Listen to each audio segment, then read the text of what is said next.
basically what you have is, there was this group of researchers who came up to the conclusion that the human body is a bunch of bags that water invented so that water could walk around. And so what you think of is, this is a compartment. There's a fascial compartment, okay, and there's a bone in that compartment that keeps this end of the compartment far away from this end. Keeps those two ends of that compartment from getting too close to each other. And there's a water in there. So you get this compartment, to here, to here. Each segment of the body is a water compartment, among other things. And right here is a big bunch of water. Okay, so is anybody getting a better idea of what probably holds you up? Water. Because how it works is, you've got bones keeping the compartments long. The compartments are filled with water, and the job of your muscles is not to hold you up. The job of the muscles is to manage the relationship between the bones, the water pressure, and, we got to guess? Gravity. Now, can you visualize what I'm talking about? So basically what it is, what did I say? What keeps the body up is the relation. What the job of the muscles is, right? The job of the muscles is to manage the relationship between your bones, the water pressure, and gravity. And the most efficient. Now, how many of you have ever heard like people like Bruce Lee and the great martial artists? You know, what's one of the things they say is a critical element to being a master at martial arts, or if you're a musician? Be like water. Hmm? Be like water. Be like water, which means fluid. They don't call it fluid. Well, there's a term that just slipped right out of my mind. It happens a lot. These terms slip out of my mind. They don't call it fluid motion for no reason. It really buoyancy. is fluidity. The buoyancy. Yep. And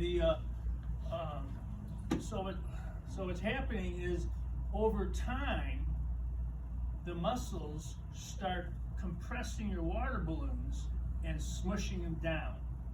So the martial arts say you want to be as relaxed as possible all the time. Remember this formula. Every action should have an equal and opposite relaxation.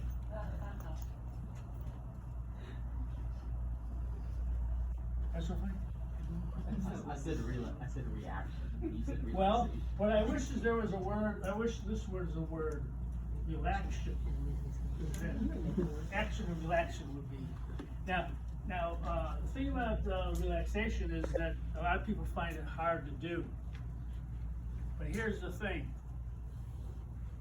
A lot of people, have you ever heard of, like, in biofeedback, they hook people up to the biofeedback machine and they get the little beeping noise, okay? And the beeping noise tells you how much stress you've got going on.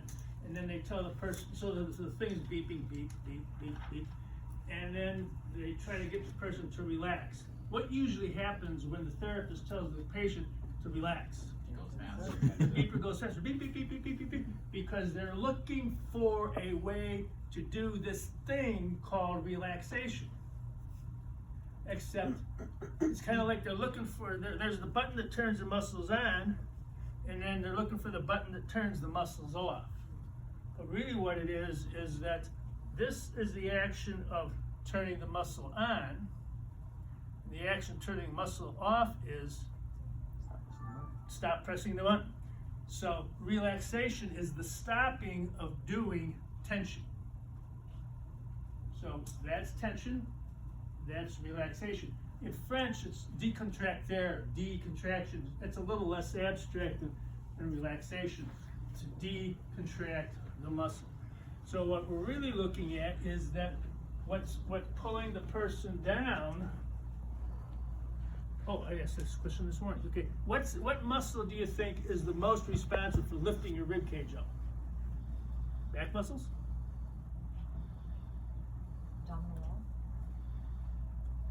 Can you be a little more refined than that? Because this muscle here, the rectus abdominis, when it shortens, it does this, right? External obliques do this. Internal obliques do this. So, Transverse? very good. Transversus abdominis runs horizontal like a girdle. So when it contracts, it lifts up. So then the problem is, everybody who finally gets that, they say, oh, how do I strengthen my transversus abdominis? Well, that's fine, you can do that, and the best way to do it is with breathing exercises. Maybe we'll do that on another Thursday when we come back up here. But what it is it's more about learning to relax and lengthen the rectus abdominis, the external obliques, and the internal obliques, because the transversus has been working its buns off for your whole life trying to keep you up. It's as strong as it needs to be. You just have to get the other muscles out of the way. You with me so far? Mm-hmm. So are the other muscles relaxing, or are the other muscles in action? You mean the rectus and the obliques? Yeah, I'm trying to understand where the relaxation is coming with the action of that. Okay, so what we're going to be doing today is helping our clients, which is each other, half and half, is that this tends to shorten up over time. Those three pairs of muscles contract and pull down, where the transversus is trying to push you up, but it can't, because it's 3 times the muscle mass pulling down versus 1 time muscle mass trying to lift you up. Does that make sense? Absolutely. So it doesn't make any sense to try to strengthen your transversus until you get these other 3 muscles lengthened out and out of the way.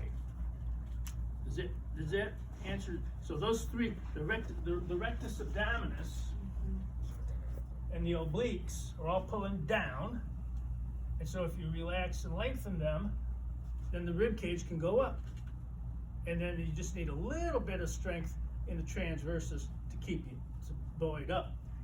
But even the Travell books say that when a person's standing vertically, the muscles of the back should what? They should be relaxed. You don't need your back muscles to hold you up. Unless you're gonna pick something up. So then you recruit the back muscles so that you can lift up the weight. But if you're just standing there, the back muscles should be relaxed. Does that include glutes? As much as possible, because one of the things is, most people have over-contracted gluteal muscles and hamstrings, and that's pulling here. And so when these shorten here, now you're looking at the ceiling. So now what has to happen? The abdominals have to pull forward. Right. So, Okay. So when we stand, our abs should be in action. Your rectus abdominis, external and internal obliques should reduce their action. Transverse will be engaged a little bit, but not a whole lot. Doesn't need to be if you're not holding any weight. Now, if you start to use a weight, then yeah, your transverse is going to have to work a little harder to keep you upright. Can you see the physics of that? Okay, so the transverse will do this, but if the rectus and the external and internal oblique are too short, it won't be able to do it as efficiently. It's making sense. So what we want to be doing is helping the client learn how to feel, relax, and lengthen those muscles so that the rib cage can go up, the transversus can do its job with less strain. Now, what are some of the other benefits besides being able to stand up more easily? What else do you think this has an effect on?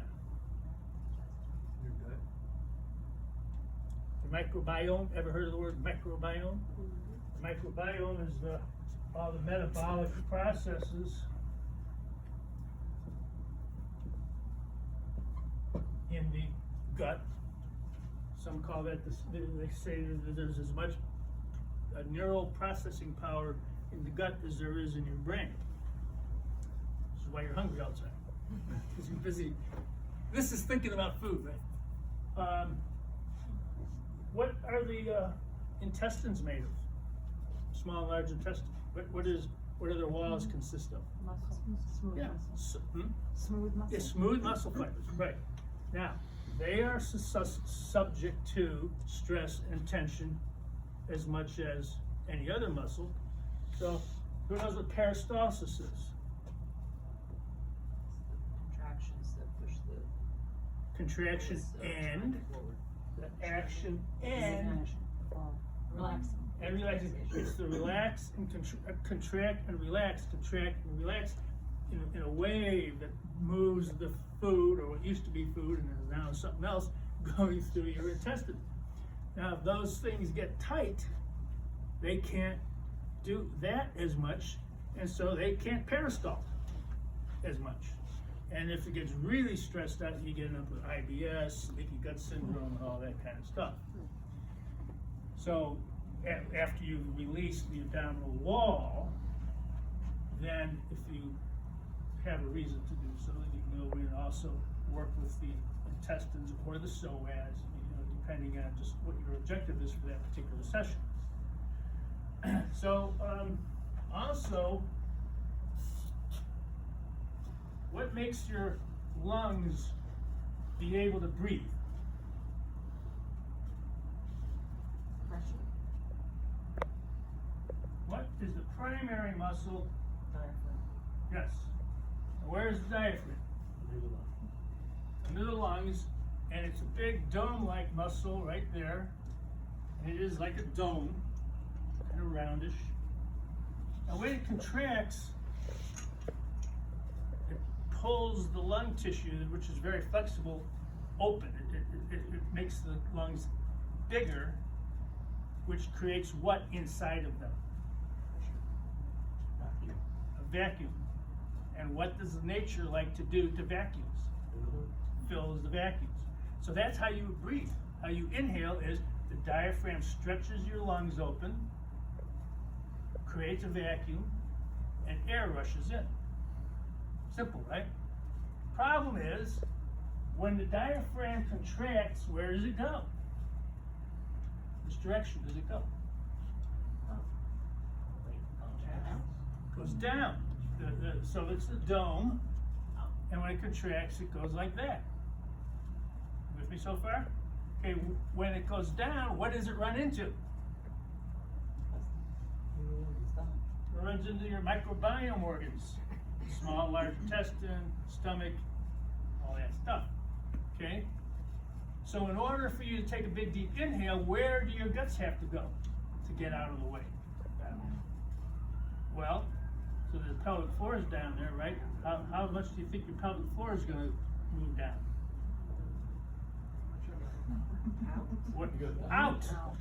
So your belly expands to the degree. So when the diaphragm comes down, the belly should open, or should move out approximately the same amount that your diaphragm goes down. With me so far? Does that make sense? Everybody get that? Yeah. Question then is, if you have super tight rectus abdominis, external oblique, and internal oblique, what's that going to do to the ability of the diaphragm to go down? Can't create space. It won't be able to go down as much. So instead of taking nice, long, slow breaths, you end up taking what? Short, fast breaths. Now, as I mentioned earlier today, that I've never been able to find the resource that I read this in. It really bugs me. But there was a respiratory therapist who said that it takes about 20 seconds to get a full exchange of oxygen and carbon dioxide in the lungs. So if it takes about 20 seconds, let's say it's 15 to 20 seconds to get a complete breath, how many times a minute should you be breathing? 3 to 4 times. If it's 15 to 20 seconds, 3 to 4 breaths. What's the national average of what the average person breath rate is? 12 to 18. Meaning they're bringing oxygen, they're bringing air in, and they're blowing the oxygen right back out again because there's not enough time to make the transfer across the alveoli, which are the little cells, the little thingamajigs that exchange the gases. So, do you get where I'm going with this? another reason to get the abdominal wall. You know, so we're at now. How many? It's going. I think you have to ask them actually. I'm just up here doing my thing and hoping it makes any sense. You know? So we got the posture. Lengthening the abdominal wall can make it easier to stand upright, which has all its other indications, which we'll get to in some other week. Okay, it helps let your lungs operate more freely, and if you need to get to the intestines. Now, have you guys studied much on the nervous system? That's next. Okay. Have you heard of the sympathetic nervous system? What do they call that? It's part. Yeah, it's part of the autonomic nervous system, but the sympathetic is the full thing is fight, freeze, fight or flight mechanism, the 4 F's. But it's, people say fight or flight for short because it's shorter. It's less syllables. So the idea here is when you're in sympathetic activity, fighting or flighting is basically emergency mode, right? You gotta run, And so what does the nervous system do to everything that's not necessary to escape the saber-toothed tiger? It used to be saber-toothed tigers, now it's saber-toothed tigers. It shuts down digestion and all those things so that you can run your buns off, get out of the way or whatever. Now, what's on the other side of the autonomic nervous system versus the sympathetic side? Parasympathetic nerve. You don't have to talk so quietly. Parasympathetic. So the parasympathetic nervous system initiates and controls rest, relaxation, rebuilding of tissue, the immune system functions, all the stuff you need to be healthy, to have your body sick. So I say personally, I have the opinion that the reason the majority of holistic healing practices work is number one, they get the parasympathetic system working, because that's your own internal systems. So all the other stuff, herbs, nutrients, all this stuff, the first thing you want to do is get the system so they can utilize all that stuff better. Does that make sense? Okay, so what is one way you think to activate the parasympathetic nervous system? Breath. Because what do they tell us? Long, slow, deep breaths tend to calm down the nervous system. When the nervous system calms down, it goes out of emergency mode, and then the parasympathetic nervous system starts to activate. Now back on the back wall there, you've got Schultz's law. Because weak stimuli activate physiological processes, very strong stimuli inhibit them. But the most important question there is, what is a physiological process? Hint, we've been talking. Something outside of it? Parasympathetic activity. The parasympathetic system. I was at a big conference. We had medical people from all over the world. It was in Western Massachusetts back in 2003. And the guy who founded the conference,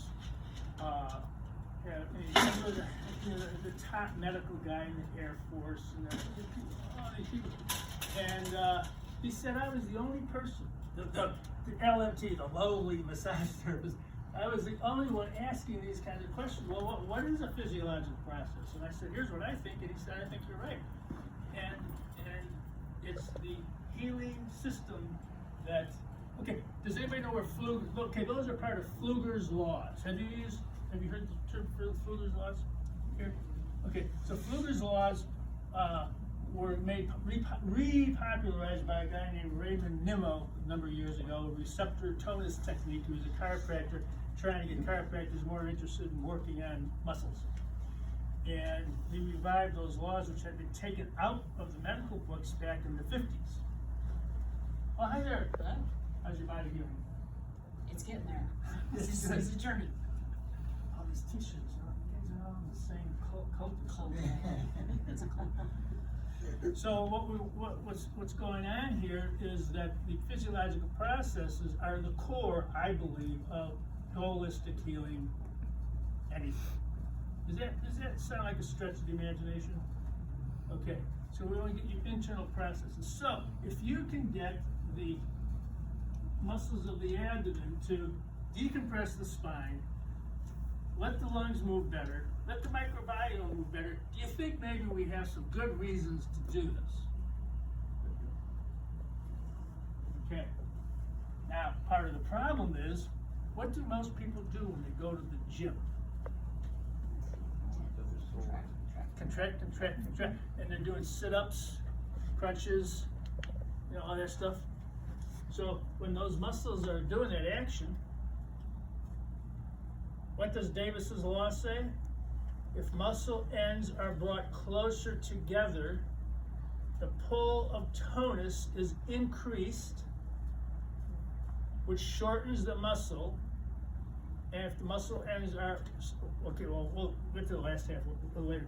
And so what happens is then the law of facilitation or the law of learning records that action and it becomes part of who you are.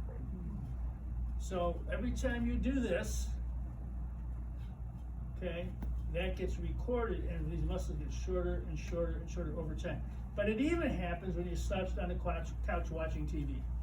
Because when you're slouched on the couch watching TV, the rib cage moves towards the pelvis.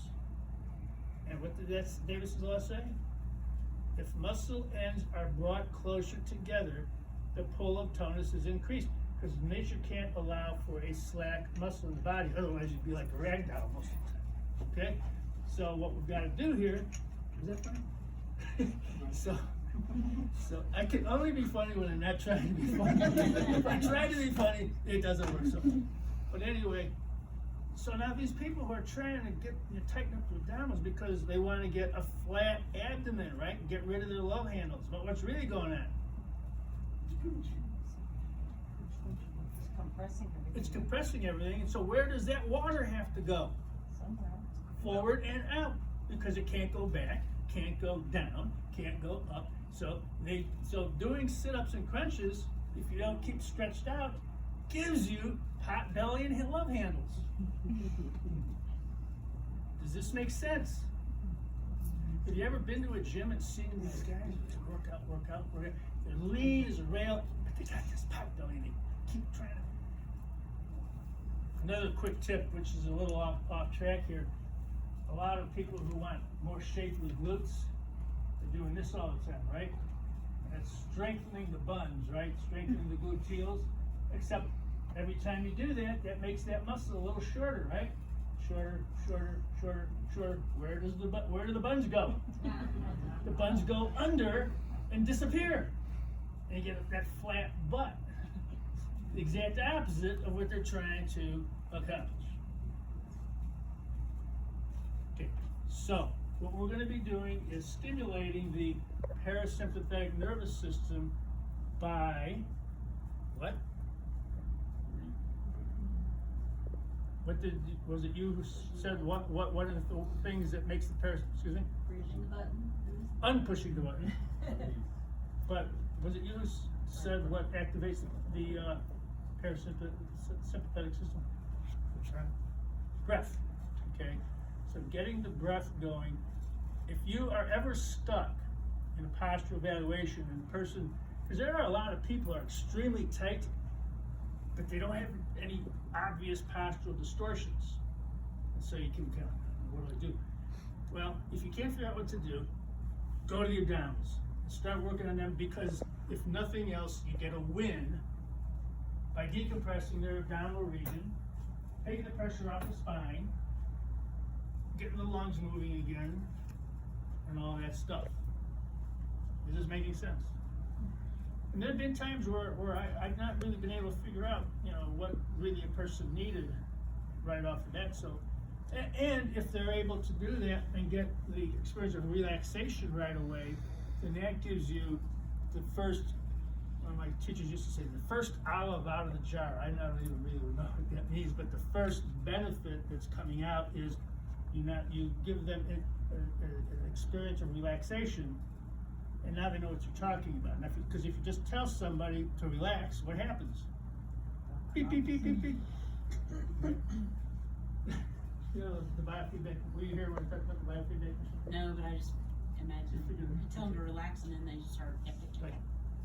Could you explain the physiological process? Explain what it is? Yes. Okay, so,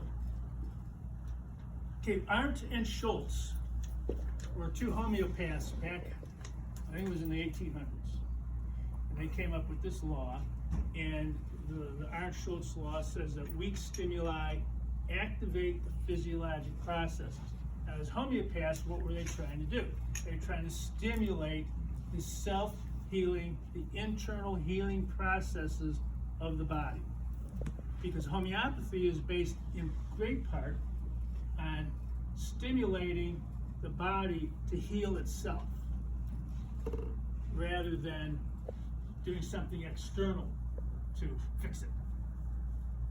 And so those spontaneous or automatic self-healing processes are initiated by the parasympathetic nerve system.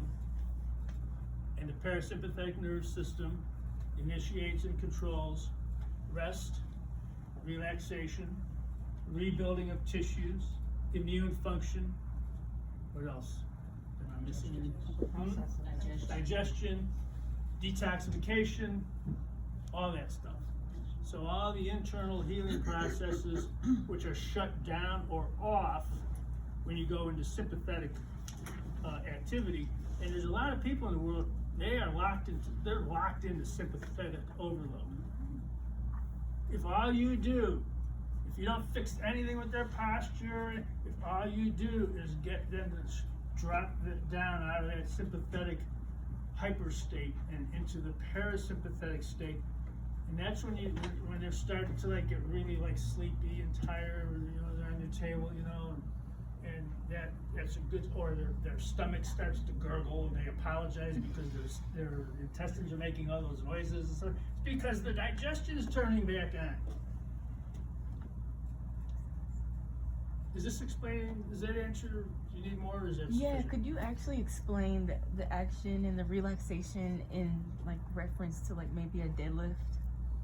And how, like, what muscles would be in action versus what muscles would be relaxing?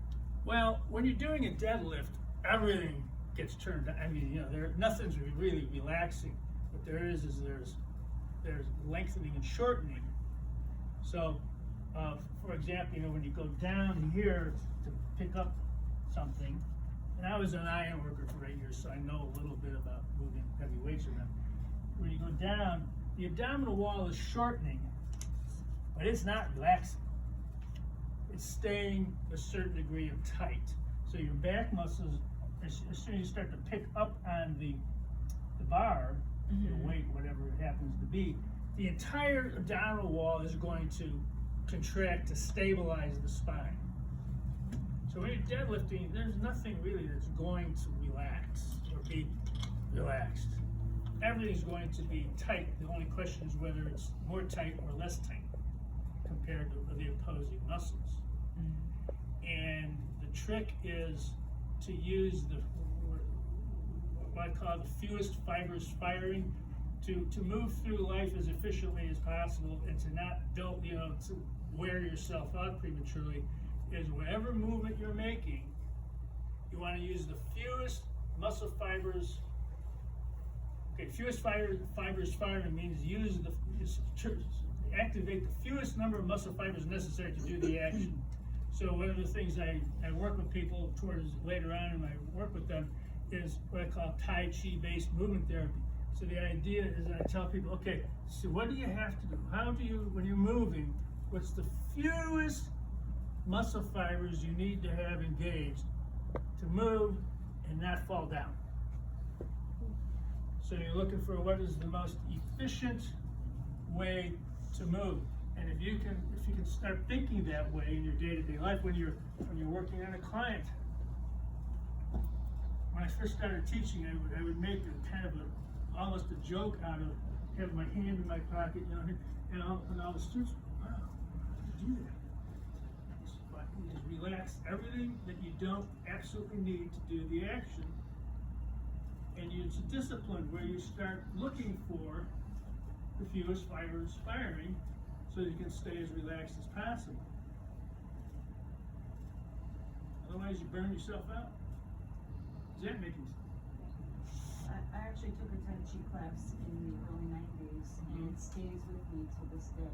Yeah. I went to the School of Holistic Medicine in New York and Sasset. And I remember it was mentored. We had to take instead of like a gym, we took Tai Chi. And everything I do now, it's like when I got I use my body. So you get, so does what I say make sense to you? Yes. So now, do you have to do Tai Chi in order to use that principle? No, you don't. It just helps. One of the things about Tai Chi is it's a good transition thing between yoga and exercise. To be honest, some people get bored doing yoga. I don't, because while it might look like there's not much going on from the outside, internally there's lots of stuff going on. Problem is most people don't have the internal sensitivity to really feel those things, so they get bored. Like Tai Chi at least has a little more movement involved to it, so for some people, what Tai Chi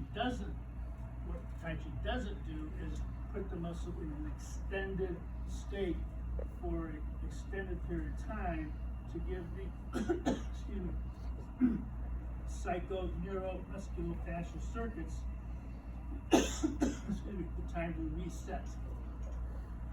And that's what we're doing. You've heard of the Great Reset, right? This is a body reset. What we're doing, the way I teach is when we're working with muscle, we're not trying to fix a muscle. We're not treating the muscle. What we're doing is using the muscle to talk to the central nervous system and brain, and then the central nervous system and brain make the changes in the nervous system excuse me, to make it relax. That would be good. Is there water in it? Now, did they answer the parasympathetic question? Yes. The physiological process. And then what was that last one that somebody asked? Action and Action, relaxation. Oh, thank you very much.